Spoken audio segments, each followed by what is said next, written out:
I'm not sure. I'm not sure there's anything to say about Arsenal beating Burnley. Is it Burnley you played yesterday? Who did you play? Did you forget? It's Burnley. Did you forget? Yeah, it's Burnley you played yesterday. I don't think there's anything to say.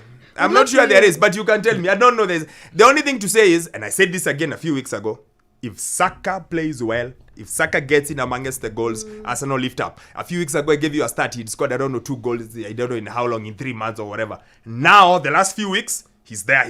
All of a sudden, the whole team is going up. Beating Burnley is just a tad above beating Sheffield, but maybe it's the number of goals. Maybe the football we kept asking has finally come. Yes, and that's what I had in mind actually yesterday. You kept on asking, is it the Arsenal of old will come back before they get caught? Yes, definitely. We have seen it. And one thing that has really shocked me is that the players are actually playing for themselves. They're playing with an agenda of trying to make sure that they correct the wrongs of last season. They're playing for the coach, repaying the faith. January, Arteta was asked if he needs a striker. He said, no, I love my players. They're the best and they'll do the job for him. And certainly they're doing the job for him. And it kept me wondering whether the game against Liverpool, was Liverpool that bad or did Arsenal make Liverpool look that bad? The answer is in the middle. Yeah, a bit of both. Liverpool chose the worst day to make the worst mistakes. Because first half, Arsenal are really good. Second half, Liverpool showed up and played. To come back and equalize. They were better. They were better. And then when everything is meandering towards a 1-1 forgettable game, largely forgettable game, Alisson and Van Dijk decided to cross communication and they told Gabriel, please score. Let's win the game. Let's make the title race interesting. So I think it was a bit of both. Yes, Liverpool were poor on the day. I actually don't think Arsenal are at their best. But Arsenal, the one thing this Arsenal team does, they don't have to be at their best. Yes. No. They find ways to win. And they're clinical. Yeah, they find ways to win. And I think they have learned their lesson. And I have a question. Again, today, now my phone. And now. So Arsenal have been brilliant. Yes? So let's see. Who have they played? Burnley, West Ham, Liverpool, Forest, Palace. Let me turn to Sammy because Sammy is the stats man. So, Sammy. Yeah. So, they've done well. Yeah. Like you are telling me to look at Chelsea and say, they beat the mighty Crystal Palace 3-1. So, when you look at this run, what does it say about the Arsenal?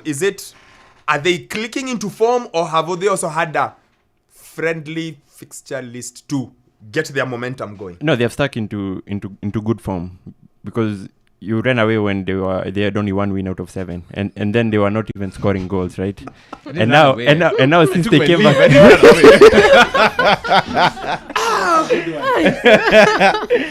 and since then they took that warm weather break. I remember where everything they came together with their families and everything changed.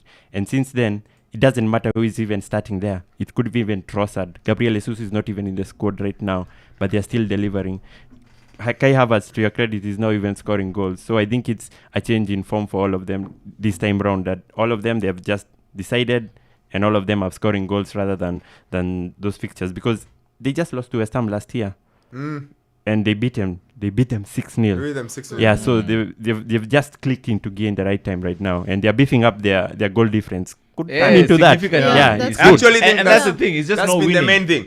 Goal difference also. Yes. And next up, it's Newcastle, Sheffield, Brentford. Then we have Chelsea at home. Relatively winnable games. You could win all 4. So I'm looking. If we really want to be in the title race, we have to win all 10 consecutive wins.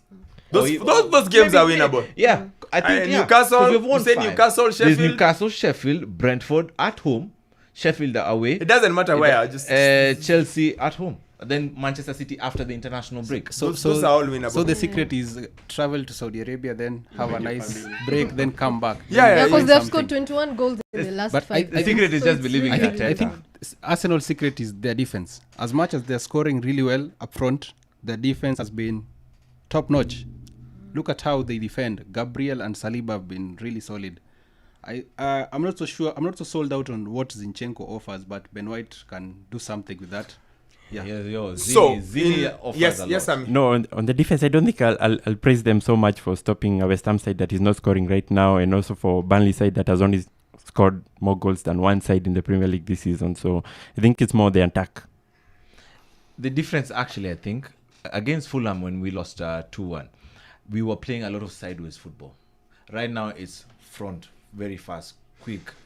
Example, Raya starting on the counter as quick as possible. Again, just like the Liverpool question, I think the answer is slightly in the middle. The fixture list has been friendly. It helped that Van Dijk came bearing gifts. He thought it was still Christmas.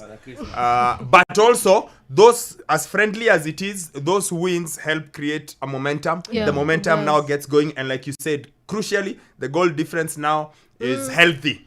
It's healthy. It's what City do quite often. Yeah. They beat someone 5, someone 4, someone 5, you know. Like now you just need to worry when they are playing Burnley, because you know it will be 5. Like constant, you know, they'll give you 5. So